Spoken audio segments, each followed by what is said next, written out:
solas y contarte todas estas cosas, ayudarte a sacarte la ropa.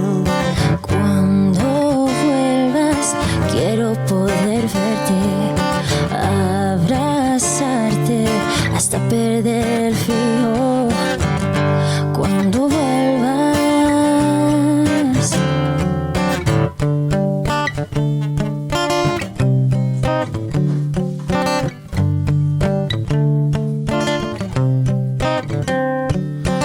cuando vuelvas quiero verte a solas y contarte todas estas cosas, ayudarte a sacarte la ropa. cuando vuelvas quiero poder verte, abrazarte hasta perder el frío. Cuando vuelvas, Cuando vuelvas, cuando vuelvas, cuando vuelvas, cuando vuelvas, cuando vuelvas, ay, cuando vuelvas, cuando vuelvas, ay, cuando vuelvas, cuando vuelvas, cuando vuelvas.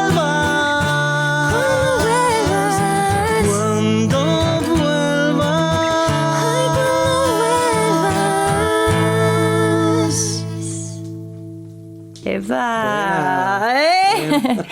Bueno, esta versión es una reversión de Cuando Vuelvas, que van a poder ver en todas las plataformas digitales, así que aquí al final del programa van a poder ver este nuevo single, ¿o no? Wow. Wow. Sí, un estreno mundial. Estreno mundial. World, world, world. ¡Bravo! Quiero ponerme primero, tiempo de volar. Tú bien sabes que esto pasará, en mi mente no quedan free pass y solo quiero. Así comenzamos este nuevo capítulo de Siguiendo la Luna, un capítulo muy especial junto a Pablo Ugarte. Hola. ¡Bravo, Pablo! Regio ahí con sus anteojos Sí. rockstar. Así que veo mejor. Oye, Pablo, qué rico tenerte aquí. Estaba esperando también poder cantar esta versión contigo, que ya está disponible. Quería que volviéramos atrás. Año 86, año 85, año 84, cuando recién se está formando UPA. Pasan muchas cosas, ¿cierto? Es como un ascenso bien rápido, donde salen varios hits, entre ellos lo que estamos escuchando. Sí, este fue el Sueldos. primero, Sueldos. ¿Cuáles son tus recuerdos? ¿Qué emociones evoca toda esta primera etapa de UPA? Bueno, es difícil hablar de UPA sin hablar de la prehistoria de UPA. UPA no nace así como por una decisión, hagamos un grupo y listo. Veníamos tocando hace mucho tiempo. Antes de UPA había un grupo que se llamaba Generaciones y ahí éramos como 7 integrantes y hacíamos una mezcla así como de jazz rock, medio influenciada por Pink Floyd, por King Crimson, y habían otros integrantes y estuvimos como 2 años tocando ahí hasta que de repente esa agrupación, porque éramos un tremendo circo, se disolvió. Éramos todos chicos, súper cabros chicos, y ahí quedamos el Piga, el Planet, el Tavo y yo. Y en ese minuto yo era cantante, tocaba un poco de guitarra y me dijeron, bueno, tú tenés que tocar el bajo. Y me pasaban un bajo. Impuesto. Y en una fiesta, me acuerdo que fui a una fiesta, agarré el bajo, empecé a tocar y me encantó. Entonces me quedé en el bajo y me encantó el bajo, era un instrumento que estaba hecho para mí.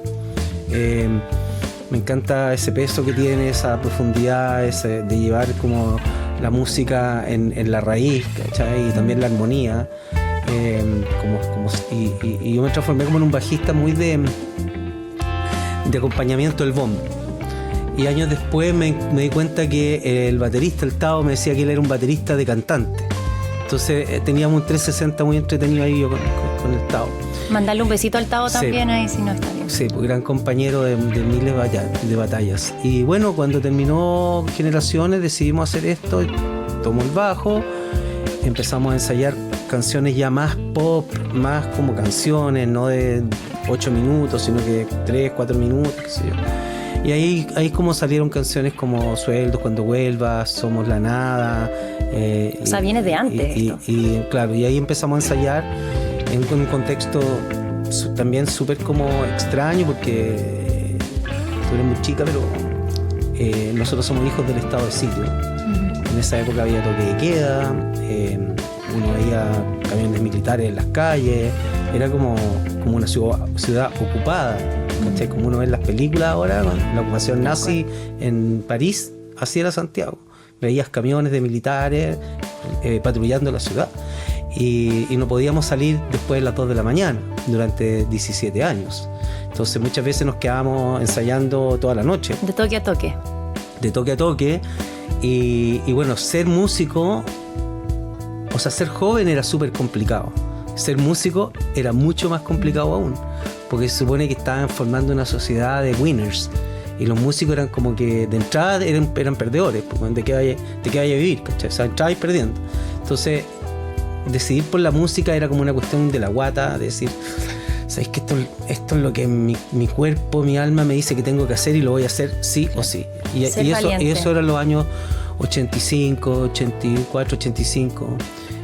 Básicamente estaban cruzados y marcados por el toque de queda, por el estado de sitio, por esa situación.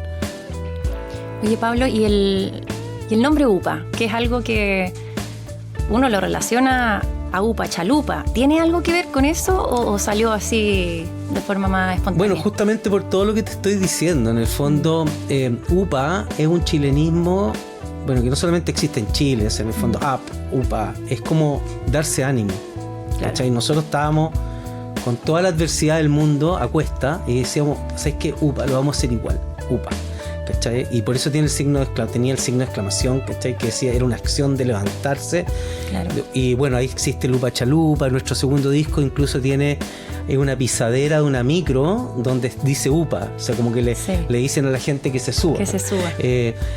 Eso es el significado de UPA. Después hubieron algunos mitos urbanos de que como yo era Ugarte, UPA se podía relacionar con Pinochet, pero son mitología ociosa. Mito urbano. Claro. Pablo, te quiero mostrar un video, que esto del año 87, en la Quinta Vergara. ¿Ya? Con UPA, mira. Vamos a subir el volumen un poquito. Wow.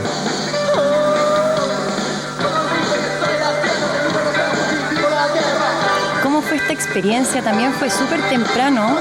Ustedes, aunque ya llevan varios años, pero para el resto de la gente era un grupo bien nuevo, ¿no? Sí, o sea, en el fondo nosotros como UPA estábamos en pañales ahí todavía. Bueno, teníamos ya un single sonando en la radio que era Sueldos y grabábamos para EMI en esa época. Y nosotros no teníamos que haber ido al Festival de Viña ese año, la verdad. O sea, no estábamos preparados, no nos tocaba. Fuimos como porque corrió la lista, porque en el fondo a Los Prisioneros los censuraron, TVN los censuró. Y ahí el sello nos llamó y dijeron, no, dice que Los Prisioneros no van, así que van ustedes. Ya, la raja, dijimos nosotros, qué buena onda, o sea, pero no sabíamos dónde nos estábamos metiendo. Éramos muy chicos para cachar de que en realidad no deberíamos haber tocado por solidaridad a Los Prisioneros primero, y segundo porque no teníamos tantos hits y el Festival de Viña no es un lugar para mostrarse, es un lugar para consagrarse. Claro. Entonces, bueno, tocamos 3 temas. Igual yo creo que a pesar de que fue súper traumático, el video da cuenta de que fue una tremenda tocata. Sí. y que todavía se ve y que todavía ahí la gente se dio cuenta de cómo sonábamos en vivo y como que empezaron a respetarnos y empezó a sonar el nombre de UPA y empezaron a pasar cosas más entretenidas con nosotros y empezamos a tocar. Pero ahora, una semana después del Festival de Viña, tuvimos nuestra gran revancha junto a Sumo en la misma Quinta Vergara y ahí tocamos 45 minutos y fue un show increíble. Un show completo. Sí.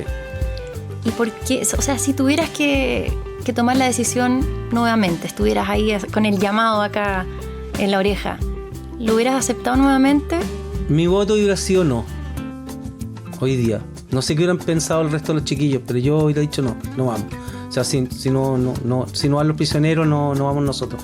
Pero éramos muy... No teníamos cachado bien, digamos, a fondo que efectivamente estaban censurados y que efectivamente esto era un... O sea, para nosotros, cuando a ti te dicen que si querés tocar en el Festival de Viña es como para un jugador de fútbol jugar en la selección de Chile, ¿cachai? Exacto. Como que uno se debe también a la actividad que uno hace, ¿cachai? Dice, oye, escucha, me están poniendo aquí y ¿cómo voy a decir que no? Pero hoy, si tú me decís hoy, con toda la conciencia que tengo de todo lo que se ha vivido y todo, yo diría no, ¿sabes qué? No, si no van los prisioneros, nosotros tampoco. Oye, tu segundo disco, Pablo, con UPA, donde ahí sale, bueno, Ella Llora, que es una canción súper emblemática, súper importante. Que hicieron muchas giras también, ¿o no? Sí. Ahí es donde comienzan a moverse a lo largo del país. ¿Cómo fue esa experiencia de girar, de ir moviéndose con tu música? Bueno, eso fue ese segundo disco que se llama Que nos devuelva la emoción, que 88. Que dicho sea de paso también lo produjo el gran productor y sonidista Hernán Rojas, ¿eh? Que hay que decir que Hernán Rojas era como el quinto UPA, o sea, en el fondo en el Festival de Viña él toca incluso unas percusiones electrónicas atrás. Hernán venía llegando a Estados Unidos de grabar con Fleetwood Mac, etcétera, y la compañía lo puso a producir algunas de estas bandas y nosotros tuvimos la suerte de caer en sus manos. Y bueno, ya el segundo disco se depuró más. Yo creo que nos depuramos nosotros también en forma composicional. Salieron canciones incluso más profundas, con un diseño sonoro más sofisticado. Y Hernán ya nos tenía cachado y salió un disco precioso que nos devuelve la emoción. Es un disco muy lindo y se lanzó en el estadio Víctor Jara, que en esa época se llamaba Estadio Chile. Lleno, sí, fue increíble. Lo grabó Eduardo Domínguez, que ya no está con nosotros, lo grabó a 6 cámaras, después lo pasó la Andrea Tesa en su programa y hay un DVD de eso. Y ese disco, te diría que es un disco que a mí me encanta porque en el fondo hay canciones como Ella Llora, como Creo que voy a morir, que son canciones totalmente new romantic, con un diseño sonoro precioso. Y creo que ese con el primer disco Amarillo son los que construyen de alguna manera la estructura de la fama que pudo tener UPA. Y lo trascendental también que fue, que son canciones que se escuchan hasta el día de hoy. Y bueno, pasamos a un tercer disco que no fue... A ver, escuchemos esto. A ver a qué lo relacionamos.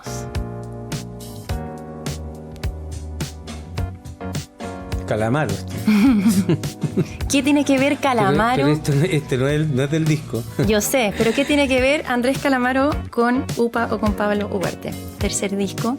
Bueno, ahí el tercer disco nosotros ya habíamos hecho varias giras, ya estábamos un poquito más carreteados, estábamos un poquito más...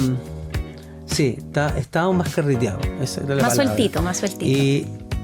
Y empezamos como a abrazar una música más cercana al rhythm and blues, más cercana al rock and roll, más cercana a los Rolling Stones. Y dimos una entrevista en la revista Rolling Stone que nuestro disco estaba preparándose más o menos en esa onda. Y ahí la leyó Calamaro en Argentina y el sello le propuso venir a producir ese tercer disco, que se llamaba Un Día Muy Especial, cuando ya se acababa un poco la dictadura y empezábamos con esta democracia incipiente y en el fondo como que los sellos empezaban a retirarse un poco del rock latino, pero nosotros teníamos un contrato que hacer y llegó Calamaro y produjo este tercer disco, pero se embaló con nosotros y tocó guitarra como en 5 temas, grabó una canción que se llama, ¿cómo se llama? Lejos. Estuvimos compartiendo con él harto tiempo, tocamos en vivo con él en la ENADE, en la estación Mapocho, Y bueno, y después de eso, él se fue a España. Y en España se fue y se juntó con Ariel Roth. Hicieron Los Rodríguez. Y ahí este Calamaro se encumbró. Porque acá en Argentina no lo pescaban mucho. O sea, en realidad, entre medio de Fito, de Charlie, de Los Soda, de Sumo, como que no podía arribar. O sea, Calamaro arriba allá en España y después sigue su carrera solista, que es tremenda, etcétera, en el fondo. Pablo, ¿y cómo fue trabajar con él? ¿Cómo era él de personalidad? Oye, ¿salían a tomarse algo? ¿Cómo fue esa relación? Bueno, como cualquier músico porteño, embaladísimo. Bueno, para la joda. Súper genio. Un tremendo compositor, tremendo letrista, tremendo instrumentista, súper culto, a 1000 por hora, en el fondo, de las cosas que se pueden contar, digamos. Después nos cuenta. Pero en el fondo es un tremendo personaje de la música, digamos, y de la literatura también, un tremendo letrista. Sí.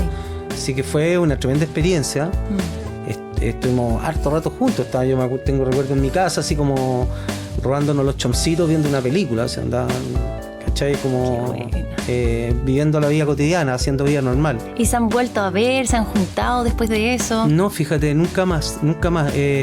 Calamaro sé que ha venido a Chile y que me ha nombrado, que cuando le preguntan qué conoce Chile me nombra a mí. No creo que conozca mucho más. Me nombra a mí y a Violeta Parra, imagínate. Pero estupendo, po. Pero es porque a mí me conoció más cercano, y a Violeta porque Violeta es Violeta. Es la diosa de la música chilena. Entonces, sí. Pero en el fondo no es porque yo sea importante, sino que porque me conoció nomás. Y seguramente no conoce a toda la cantidad de músicos increíbles que hay acá.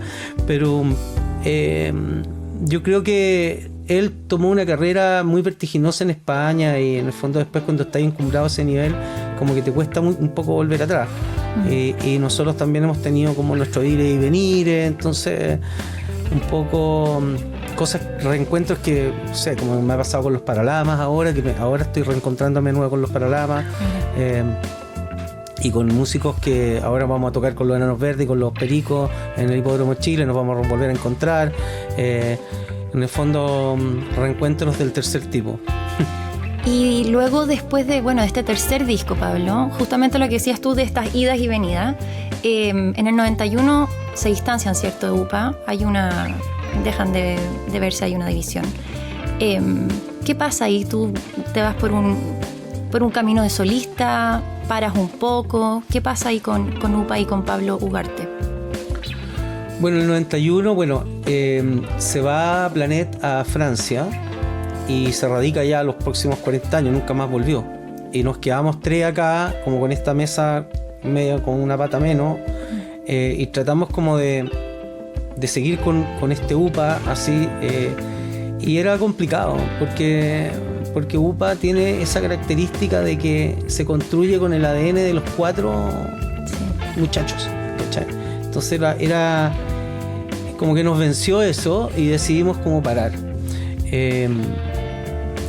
Yo en la música, por lo menos, prefiero a veces, no es a cualquier precio tocar, ¿cachai? O sea, en el fondo la música es algo que te tiene que nacer de la guata, para poder pararte un escenario y darlo todo.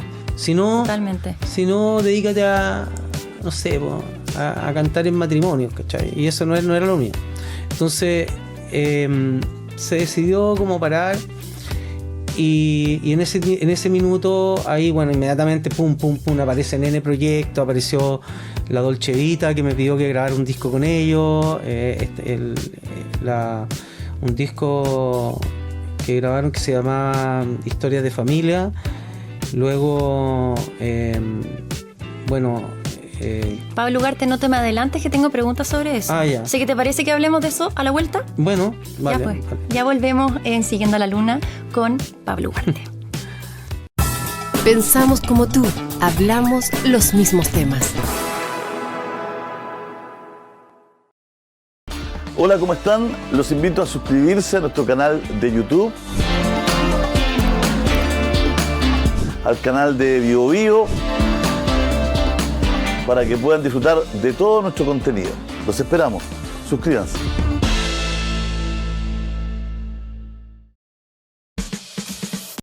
Información con sentido, exactitud y objetividad siempre. Bio Bio.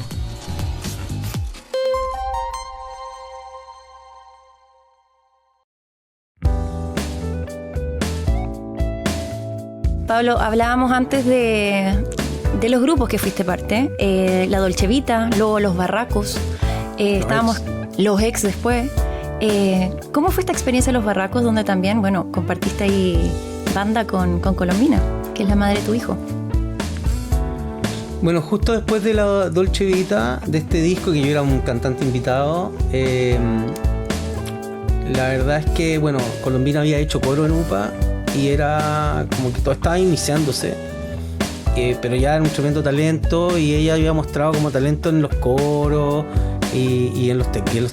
Había estudiado piano ella y se sumó como tecladista a los Barracos y grabó y compuso también un par de canciones y cantó ella también, pero básicamente ahí era yo el lead man, el líder de los Barracos. Pero los Barracos eran como una banda que se armó así como media extraña, porque los músicos que tocábamos eran increíbles, pero venían como de tocar con el Joe, que venían con otro estilo, y nosotros éramos más oscuros con la Colombina. Entonces como que el disco tiene como un lado oscuro y un lado claro, ¿cachai? Entonces el lado claro es el más como cumbiero, más tropical, y el lado oscuro es más el de mío y la Colombina. Y claro, ahí bueno, tuvimos la tremenda suerte de telonear a los Rolling Stones. Exacto. También por un llamado del sello. Año 95. Claro, sí. Parece que los ingleses escucharon el disco y dijeron ya ellos, y nos escogieron a nosotros. Y bueno, fuimos como tocados por la varita mágica y teloneamos los Rolling Stones, y tuve la suerte de conocer como muy de cerca a... ¿Y viste a Mick? Sí, ¿A muy Mick cerca. Y bueno, luego ocurrió que los músicos de los Barracos se abrieron y quedamos la Colombina y yo así, y teníamos compromiso de grabar un disco con el sello y no teníamos músico, y llamamos al Hernán Edwards y al Tavo, al baterista de UPA, y armamos un cuarteto y empezamos como a componer, qué sé yo, hicimos unas tocatas que teníamos, y ahí empezó la Colombina como a mostrarse y a mostrar canciones y a mostrar como una beta y todo. Y oye, pero Pablo Ugarte, espérate. Yo necesito saber si viste por lo menos a unos 10 metros a Mick Jagger, pues no te puedes saltar ese capítulo.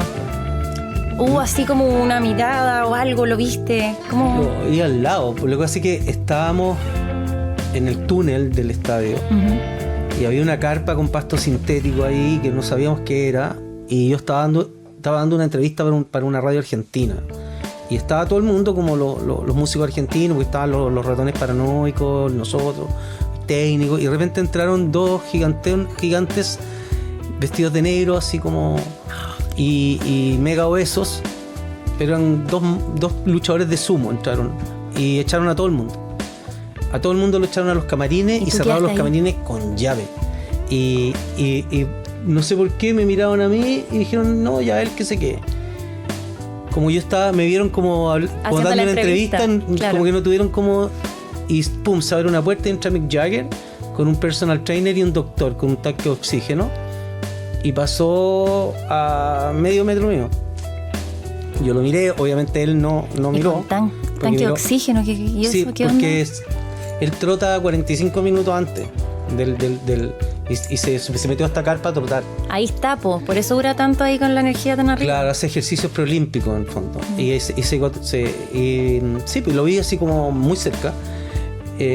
Tipo un cuerpo así como de 18 y una cara de 170.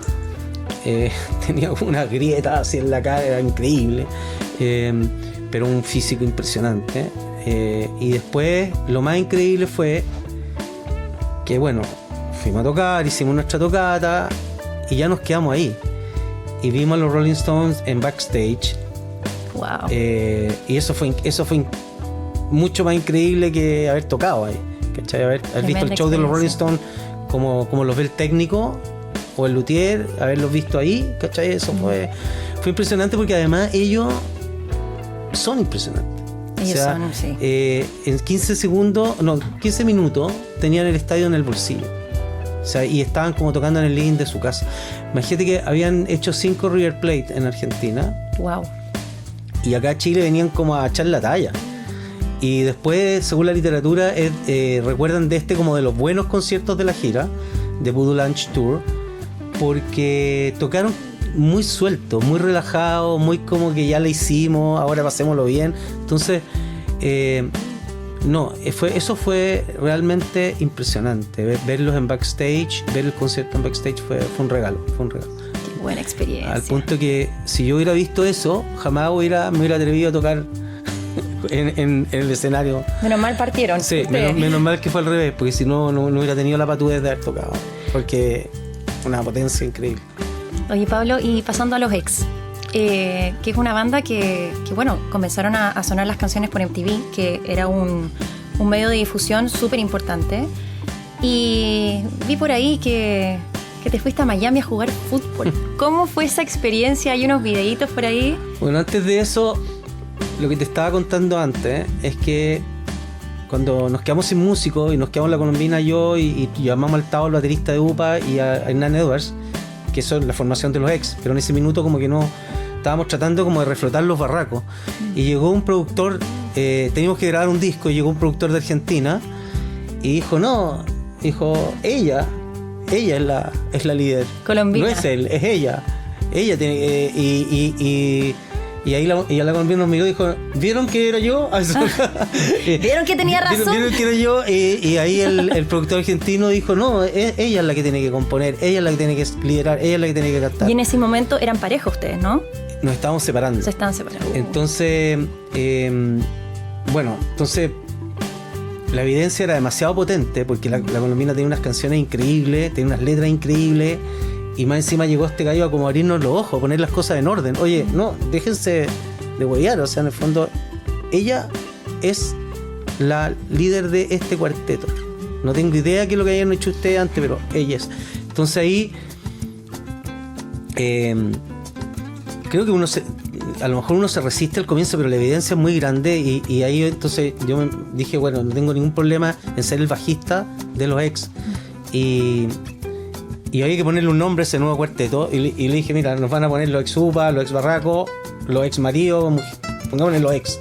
Está buenísimo. Y por eso se llaman los Ex, porque éramos Ex todo, ¿cachai? Ex todo. Entonces, y bueno, ahí sí, pues ahí hubo una explosión gigante, porque las canciones eran tan potentes que marcaron como el punk rock de la época. Era muy grunge, y la Corbata Emitido entró muy fuerte. Sacar la basura fue el primer single, que estuvo como no sé cuántas semanas, primero o segundo en MTV de Miami. En esa época no había MTV locales, y nosotros en Chile no éramos nadie, y en MTV éramos segundo en el ranking. Entonces, claro, porque allá sí entendían lo que se hacía, lo que hacía la colombina, cómo cantaba y todo. Aparte, el productor claro, muy anglo. Nissenson, él grabó súper bien. O sea, la banda suena increíble como lo grabó. Entonces sonábamos muy bien. Y nada, pues ahí, bueno, entre medio salió una invitación a jugar Soccer Bridge. Que muy bueno. Y ahí fui yo para allá. ¿Y quiénes metí un estaban? gol. Y metiste un gol. Metí un gol. Fui el único músico que metí un gol. Porque era una mezcla entre jugadores mundialistas retirados que jugaban en la liga. Pero Pablo, tremenda invitación. De ¿Quiénes Soccer estaban? Bridge. Estaba Nelly Pumpido, estaba jugadores mundialistas argentinos y brasileros que después se retiran y juegan en la liga Soccer Beach, y músicos. Y los equipos eran la mezcla de esto. Y yo me había entrenado trotando por la playa de Las Cruces. Dije, voy a ir y voy a meter un gol. Y tengo que meter un gol. A mí me gusta el fútbol. Y fui y me quedó una pelota y la metí adentro. Y fui como... me acuerdo que el comentarista decía, el chileno que factura. Y metí un gol, y ahí, bueno, me hice expulsar para seguir rodando cámara, y me fui. Muy bueno, pero fue un paso glorioso por Miami, sí, jugando fútbol con bueno, ahí me quedé como 2 semanas tocando con unos amigos en clubes, en bares. Buena. Sí. Oye, Pablo, ¿y cómo fue compartir también con Nicanor, que es el abuelo de tu hijo Tololo? Uh-huh. ¿Tuviste un antihijo? ¿Cómo fue esta relación con este tremendo artista que que supongo que también te marcó un poquito, ¿no? Y ha marcado también... Súper, es que nadie que ha estado en la órbita de Nicanor no puede haber quedado de alguna manera marcado por la influencia, la genialidad de Nicanor. Nicanor era un ser superior, un ser demasiado más en otro nivel que las personas que uno conoce en la vida, digamos. Era filósofo, físico, poeta y matemático, de una capacidad impresionante intelectual y una memoria impresionante, y fue al comienzo complicado porque yo era como el rockero que le estaba robando a la princesa de Palacio, La gatita de Chile. y él se quejaba de eso. Más encima, como que yo en principio tenía mi personalidad, entonces como que a él como que le molestaba seguramente eso. Ahora después pasé a ser como su secretario, como que cambió la cuestión, nos hicimos amigos y yo era fui su secretario como 3 años y era como el niño de los mandados de él, y yo feliz que me mandara a hacer cualquier cuestión. Aprendí muchísimo. Y bueno, a través de Nicanor también y de la familia Parra conocí al tío Roberto y al tío Lalo. Yo toqué 12 años con el tío Lalo. Mucho tiempo. Y grabamos un disco con él. El primer CD del tío Lalo lo grabé yo con él, se lo produje junto a Francisco Straub. Y fue muy lindo. O sea, en el fondo, girar con el tío fue alucinante. Así que sí, Nicanor como un padre intelectual. Tío Lalo como un tío intelectual y musical, más musical que intelectual. Sí, tremenda experiencia. Muy agradecido de haber estado tanto tiempo tan cerca de Nicanor. Pablo, volviendo un poquito, el tema de UPA. Acá se reúnen después de muchos años con Punto Infinito. ¿Cómo fue reencontrarse después de un buen tiempo también? Tú haber pasado por otros grupos, por otros estilos. ¿Cómo fue este reencuentro? Bueno, yo creo que este fue el primer gran reencuentro, ya en los 90. Creo que se juntó una radio, la Radio Cero, con el sello BMG y se pusieron de acuerdo para hacer una vuelta de UPA en un concierto en Chucre Mansur, en lo que era La Voz. Y fue increíble. Y de ahí grabamos este disco que lo vino a producir Carlos Narea, un gran productor chileno que vive en España hace mucho tiempo, tú lo debes conocer. Produjo allá en España un dios. Produjo a Miguel Río, bueno, a Bosé, ha producido un montón de gente. Y vino Carlos, lo hicimos con Barry Sage. Aquí estoy un poco confundido porque también hicimos un disco en vivo en esa época, también para BMG, que hoy día es BMG es otra compañía, pero no pensé. Ahora es Sony Music. Sony. Vamos a reeditar ahora el disco en vivo ese que grabamos con Sony Music, que lo produjo Carlos Narea. Y ahí está el Joe, está ahí Quique Neira, hay varios invitados. Lo vamos a sacar en vinilo y lo vamos a reeditar, aprovecho para pasarle el aviso. Bueno, ahí nos avisan para... Sí. Eso fue un tremendo encuentro. A mí Punto Infinito es un disco que me encanta. Quizás metimos demasiadas canciones, esa es mi opinión personal. Es largo, sí. Pero éramos tantos compositores y tantas ganas de poner canciones que al final pusimos N canciones. Hay canciones notables, me encantan a mí, sobre todo el estilo más de esquizo, de Siempre Estarás. También hay digamos, canciones que mostraban una beta sonora más parecido como a lo que se venía, que era como el rock con las máquinas, medio Primal Scream, ¿cachai? Pero eran tantas las influencias dentro del grupo que al final salió como muchas canciones, pero es un disco que yo quiero muchísimo. Oye, Pablo, sabemos que hay otra anécdota, pero a ver si te acuerdas, con Robert Smith, que escuchó tu música, pero no solo escuchó tu música, nos fuimos para atrás, hicimos un rewind porque no podía quedarme eso ahí en el tintero. ¿Te lo soplaron por interno? No, no me han soplado nada. Ya. No me han soplado nada, nada. pero es que Pero muy casi bien. es una buena anécdota, así Sí. que me encantaría que Es la contara. otro como mito urbano, pero este es verdadero. Ya, bueno, nada mito, pues esto es realidad. Esto es realidad, sí, es realidad. Resulta que muy chicos, y remontándose al comienzo de la entrevista, a los años 85, recién salió el disco, el cassette amarillo de UPA.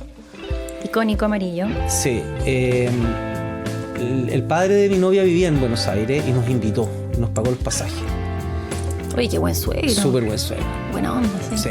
Y en esa época yo creo que no había costado tan barato.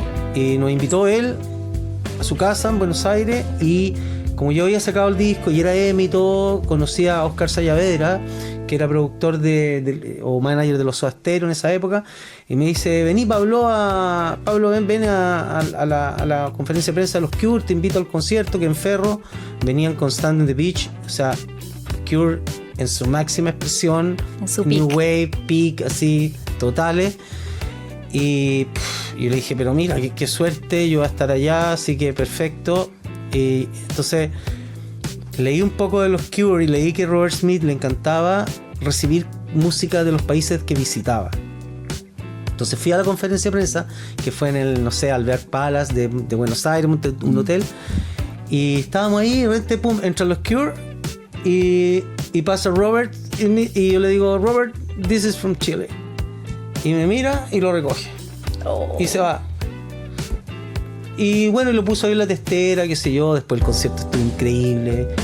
Pasaron 6 meses y el sello nos llaman y dicen: oye, llegó una carta de Robert Smith que le encantó el disco, manda muchos cariños, y que en especial le gustó un tema que se llama Las masas son gente. Y nosotros, ya. Ay, qué emoción. Y con su puño y letra, Robert. Y el sello, en vez de pasarnos la carta a nosotros, se la pasó un periodista que la publicó. Eso te iba a preguntar, si tienen la carta todavía. No. Oh. La carta la publicó un periodista de esa época, se llamaba Rock and Pop o Super Rock o algo de rock, una revistita donde salía todo lo del rock latino. Y ahí salía: ha llegado carta, y salía como un reportaje a UPA y la carta de Robert Smith. Y ahí quedó. Nunca Qué más ganas de recuperar nunca más esa la carta. recuperamos. ¿Existirá? ¿Estará guardada por ahí? Yo he hecho hartos llamados por A ver los si aparece. medios al periodista que debe tener la carta. Pero Bueno, en no, una de esas, Pablo, uno no sabe. nadie sabe. Puede aparecer. Pero eso fue verídico. Yo le pasé. No es mito urbano. O sea, es imposible que eso haya sido inventado, porque yo se lo pasé y nadie sabía, en el fondo. ¿Cachai? O sea, Sí. porque yo me quedé piola, yo se lo pasé y de repente el sello me dijo: oye, llegó una carta a Robert Smith. Ay, qué Sí, bueno. pues yo le pasé un cassette en Buenos Aires hace 6 meses. Y ahí se dio la cosa. Oye, Pablo, no sé si tú coincides conmigo, yo creo que sí. Yo creo que las canciones de UPA, de Pablo Ugarte, han envejecido como el vino. ¿O no? Como el Pablo. Como el Pablo. Tú Claro. estás como el vino también. Sí, como el vino. Bueno, y el vino también ha sido parte importante de tu vida. Acá estamos con un catador internacional que yo creo que tú puedes explicar mejor que esta nueva etapa que te ha llevado por todo el mundo. Es algo tan interesante, fue algo que era parte de tu familia, esta cultura como del vino. Cuéntanos un poquito de eso. Primero te voy a responder lo de las canciones, porque las canciones no son de Pablo Ugarte, para empezar. Las canciones son colectivas y hay canciones de Piga, hay canciones de Planeta, hay canciones de Pablo, o sea, en el fondo es un colectivo y hay canciones colectivas. Entonces, en el fondo, hablemos de las canciones de UPA, más que las de Pablo UPA. Ugarte, porque sería injusto hablar solamente de mis canciones. Yo creo que han envejecido bien. Uno, porque las canciones fueron hechas con mucha honestidad, porque son simples, son buenas, pero fundamentalmente porque Hernán Rojas la hizo sonar increíble. O sea, hay que darle mérito al productor. O sea, en el fondo, esas canciones grabadas por otra persona quizás no hubieran tenido el eco y la duración y la longevidad que tienen. Y eso es gracias a la genialidad de un productor que la tenía clarísima. Entonces, esa es la gracia de grabar con un tipo que, o sea, si tú escucháis, ponte tú el disco de Carlos Jobim y Eli Regina, que es Aguas de Marzo, que fue grabado el 73 por Gatica, el productor chileno, el ingeniero chileno que Humberto Gatica. Humberto Gatica, que en esa época era el asistente del estudio, ni siquiera era el titular. Y a él llegaron Ellis y llegó Tommy y dijeron, oye, no está el titular, pero bueno, ¿y quién está? Este es el asistente. Bueno, grabamos con el asistente. Y el asistente era Humberto Gatica. Y el disco de Tommy Ellis todavía suena increíble y es un disco que cambió la historia de la música. La mano. Entonces, cuando tú tenías un tipo que... Y eso le pasó a las canciones de UPA, guardando todas las proporciones del disco de Tommy Ellis, que es una biblia de la música popular. Sí, por eso envejecieron bien. Y respecto del vino, yo tuve la suerte de cruzar la frontera al vino hace mucho tiempo. Bueno, en mi casa siempre hubo servilleta y vino. O sea, el vino era parte de la mesa, siempre. Cuando se me dio la posibilidad de trabajar en el tema del vino, me encantó. Y luego, poco a poco, una cosa llevó a la otra y me transformé como, entre comillas, en un experto en análisis de vino, en términos de qué es lo que hay en la copa. Poder expresar con palabras cuando yo tomo una copa, poder decirte a ti qué es lo que siento yo y cuál es la diferencia entre este vino y este otro, etc. Y eso sí, me ha llevado la suerte de recorrer el mundo como jurado de vinos, de concursos y qué sé yo, haciendo charlas y cuestiones, pero igual yo siento que estoy como en una segunda división de los más capos del mundo. O sea, hay una primera división, juego en segunda, pero eso me permite igual viajar mucho y hacer muchas cosas. Sí.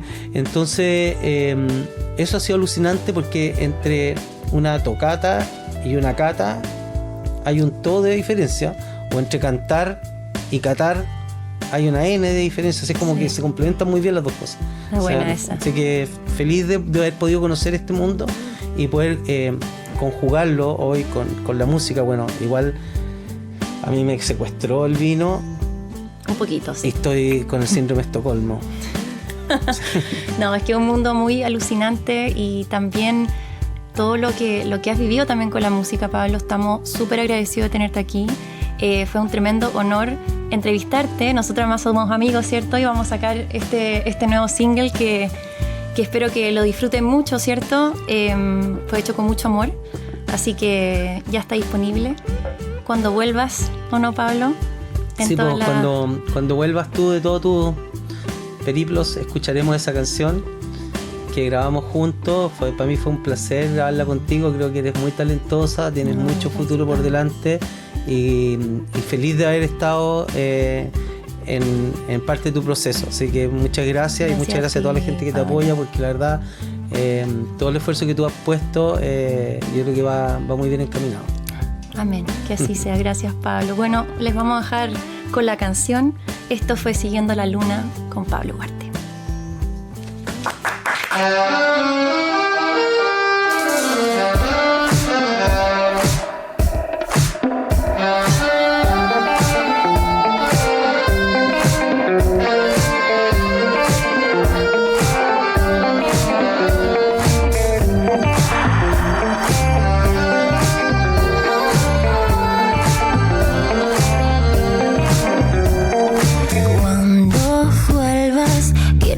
A solas y contarte todas estas cosas, ayudarte a sacarte la ropa.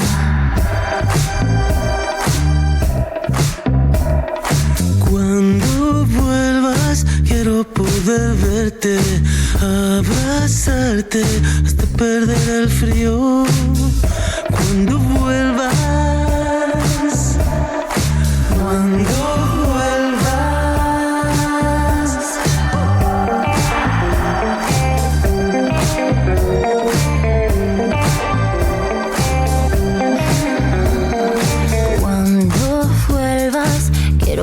a solas y contarte todas estas cosas, ayudarte a sacarte la ropa.